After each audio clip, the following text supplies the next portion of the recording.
안녕하세요. 몸신 한의사 한진우입니다. 요즘 건강을 위해서 생강차를 매일 챙겨 드시는 분들이 많이 늘었습니다. 생강은 예로부터 몸에 좋다고 알려진 재료이고요. 특히 겨울철에는 감기 예방을 위해서 습관처럼 드시는 분들도 많이 계실 텐데요. 하지만 여기서 꼭 한번 짚고 넘어가야 할 점이 있습니다. 생강은 생각보다 만만한 재료가 아니라는 사실입니다. 생강은 누구에게나 똑같이 작용하는 음식이 아니라 개인의 체질과 건강 상태에 따라 전혀 다르게 작용할 수 있는 식재료입니다. 만약 내 몸의 상태나 체질이 생강과 잘 맞지 않는데도 불구하고 매일같이 생강차를 꾸준히 마신다면 오히려 건강에 부담이 되거나 부작용이 나타날 가능성도 있습니다. 따라서 생강차는 단순히 몸에 좋다는 이유만으로 선택하기보다는 내 건강 상태를 충분히 고려한 후에 섭취하는 것이 무엇보다 중요합니다. 특히 장기간 지속적으로 드시기 전에 전문의 그리고 전문가 한의사와 상담하시는 것이 좋겠습니다. 앞서 말씀드린 이 내용을 바탕으로 오늘은 생강의 효능은 어떤 경우에 도움이 되는지, 그리고 반대로 생강차를 드시면 안 되는 분들은 어떤 경우인지에 대해서 차근차근 말씀드리도록 하겠습니다. 영상 끝까지 봐주시고요, 좋아요 한번 눌러주시면 큰 도움이 되겠습니다. 생강차는 분명 장점이 많은 음료입니다. 대표적으로 감기 예방에 도움이 되고요, 소화를 촉진해서 위장 건강에도 긍정적인 영향을 줍니다. 예전에 배멀미를 할 때 또 생강을 입에 머금었다 그러죠. 지금도 이제 차멀미라든지 비행기 타고 멀미할 때 또 생강을 이용하기도 합니다. 또한 몸을 따뜻하게 해주는 성질이 있기 때문에 특히 겨울철에 즐겨 마시기 좋은 차이기도 합니다. 이처럼 누구나 쉽게 마실 수 있는 음료이기 때문에 감기 기운이 있거나 소화가 잘 되지 않을 때 자연 치료법처럼 생강차를 찾는 분들도 많습니다. 생강차의 주된 효능은 면역력 증진, 소화 개선, 그다음에 체온 상승이고요. 이것은 생강에 포함된 주요 성분들이 이러한 작용을 뒷받침합니다. 하지만 생강차는 일반적으로 안전하다고 알려져 있음에도 불구하고 개인에 따라서 부작용이 나타날 수 있습니다. 특정 질환이나 건강 문제를 가진 분들은 섭취 시에 특히 주의가 필요하고요.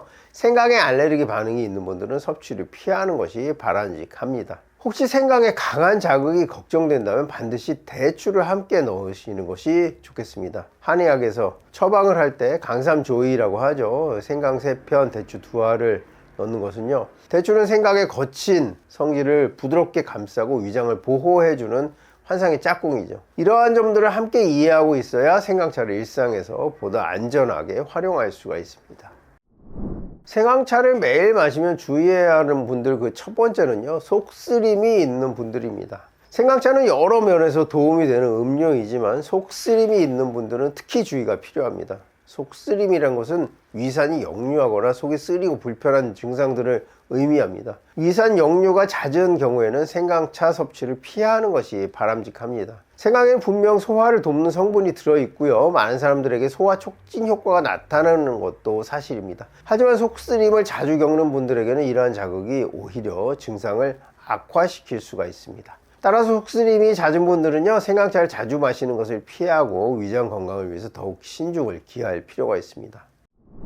생강차를 매일 드셔서는 안 되는 분들, 그 두 번째 경우는요, 기운이 없고 쉽게 지치는 분들입니다. 생강차는 건강에 좋은 음료이지만 기운이 없고 쉽게 피로해지는 분들이 매일 마시는 것은 적합하지 않을 수가 있습니다. 이런 분들은 전반적으로 기력이 저하된 상태로 일상적인 활동에서도 쉽게 지치고 활력이 떨어진 느낌을 자주 경험합니다. 많은 분들이 몸에 좋다니까 나도 챙겨 마셔야지 하고 생각하지만 모든 건강음료는 반드시 자신의 몸 상태에 맞게 선택해야 합니다. 건강 상태에 따라 생강차의 효능은 다르게 작용할 수가 있고요, 기운이 없는 분들은 생강차와 같은 자극적인 음료에 대한 저항력이 약할 수가 있습니다. 따라서 이러한 경우에는 섭취를 더욱 신중하게 결정하셔야 합니다. 생강차를 매일 마셔서는 곤란한 분들, 그 세 번째는요, 만성 후두염이 있는 분들입니다. 아까 위염과 마찬가지죠. 만성 후두염이라는 것은 목에 위치한 후두에 염증이 지속적으로 발생하는 상태를 말하고요, 이로 인해서 후두의 기능이 저하될 수가 있습니다. 만성 후두염이 있는 분들은 목소리가 지속적으로 변하거나 인후통과 함께 숨을 들이마실 때 통증을 느끼는 경우도 많습니다. 때로는 식사 중에 목에 뭔가 걸린 듯한 이물감을 느끼기도 하죠. 역류식도염이 있는 분들도 이런 경우가 많이 있죠. 생강차는 소화와 면역력 증진에 도움이 된다고 알려져 있지만 그 안에 포함된 강한 자극 성분 때문에 후두염 환자에게는 오히려 부작용을 유발할 수 있습니다. 따라서 만성 후두염이 있는 분들은 생강차 섭취에 각별한 주의가 필요하고요.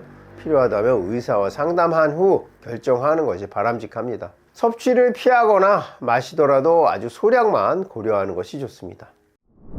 생강차를 매일 마시면 곤란한 분들, 네 번째는요, 바로 건조증이 심한 분들입니다. 여기에는 안구 건조증이 있어서 눈이 자주 뻑뻑하고 불편한 분들이 포함됩니다. 피부 건조도 마찬가지죠. 또한 코가 매우 건조하고 코 안이 뻑뻑하게 느껴지는 분들도 해당이 됩니다. 이처럼 몸에 수분이 부족한 상태에는 생강차의 따뜻하고 자극적인 성질이 오히려 건조 증상을 악화시킬 수가 있습니다. 몸에 수분이 부족한 분들에게 생강은 마치 가뭄 도는 논바닥에 뜨거운 바람을 불어넣는 것과 유사하죠. 체내 진액을 말려버리기 때문입니다. 이 따뜻한 성질들이 발산하는 효과가 있기 때문입니다. 더불어서 이 생강의 맵고 따뜻한 성질은 기운을 밖으로 발산시키죠. 이미 기력이 소진된 분들, 기허에 해당하는 분들은 이 생강차를 마시면 그나마 남은 기운마저 밖으로 흩어버리는, 그래서 탈진할 수가 있겠습니다. 한의학에서는 이것을 산기, 기를 흐트린다고 이렇게 말을 하죠. 이 또한 주의가 필요합니다.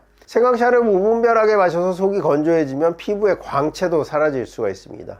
피부가 푸석하고 요철이 심한 분들은 생강차보다는 진액을 채우는 차가 더 맞을 수가 있습니다. 예를 들면 둥글레차 같은 것들이 있을 수 있죠. 맹문동차도 그렇고요. 따라서 건조증이 있는 분들은 생강차 섭취에 더욱 신중해야 하고요. 이 음료가 건강에 도움이 되기보다는 불편함을 초래할 수 있다는 점을 인식하셔야 됩니다. 물론 앞서 예를 드린 것은 생강차가 맞지 않는 분들에 한한 것이고요. 생강차가 항상 나쁜 것은 절대 아니죠. 마시면 좋은 생강도 분명히 존재하기 때문에 생강이 이렇게 좋은 음식으로 남아 있는 것이죠. 특히 감기 증상이 막 시작될 때, 그리고 목이 칼칼하고 몸이 으스스해지는 초기 단계에서는 생강차 섭취가 도움이 될 수 있습니다. 이 시기에 생강차를 마시면 몸을 따뜻하게 해주고 면역력을 높이는 데 도움을 줄 수가 있고요. 감기 초기 증상을 완화하는 데도 긍정적인 역할을 합니다. 따라서 감기 기운이 느껴질 때는 생강차를 적절히 마시는 것이 좋고요. 이는 감기 예방과 회복에 도움이 될 수 있습니다. 오늘 말씀드린 내용을 정리해 보겠습니다. 생강차는 분명 감기 예방과 소화 개선, 몸을 따뜻하게 하는 데 도움이 될 수 있는 좋은 차입니다. 하지만 그렇다고 해서 모든 사람에게 항상 좋은 것은 아닙니다. 특히 건조증이 심한 분들, 또 만성 후두염이 있는 분들, 기운이 없고 쉽게 지치는 분들, 속쓰림이나 위산 역류가 잦은 분들에게는 생강차가 오히려 몸에 부담이 될 수 있습니다. 중요한 것은 몸에 좋다는 남의 이야기가 아니라 지금 내 몸 상태에 맞느냐 맞지 않느냐의 문제입니다. 생강차도 약처럼 필요할 때 필요한 만큼 드시는 것이 가장 좋습니다. 감기 기운이 막 시작될 때처럼 몸을 따뜻하게 해줘야 할 상황에서는 도움이 될 수 있지만, 매일 습관처럼 마시기 그 전에는 한 번쯤 내 몸 상태를 점검해 보시기 바라겠습니다. 오늘 내용이 생강차를 보다 안전하고 현명하게 드시는 데 도움이 되셨길 바라겠습니다. 앞으로도 건강에 꼭 필요한 정보 차근차근 정리해서 전해 드리겠습니다. 오늘 준비한 영상이 여기까지고요. 궁금하신 점 댓글 남겨주시면 성의껏 답변해 드리도록 하겠습니다. 영상 끝까지 봐주셔서 감사하고요. 지금까지 몸신 한의사 한진우였습니다. 감사합니다.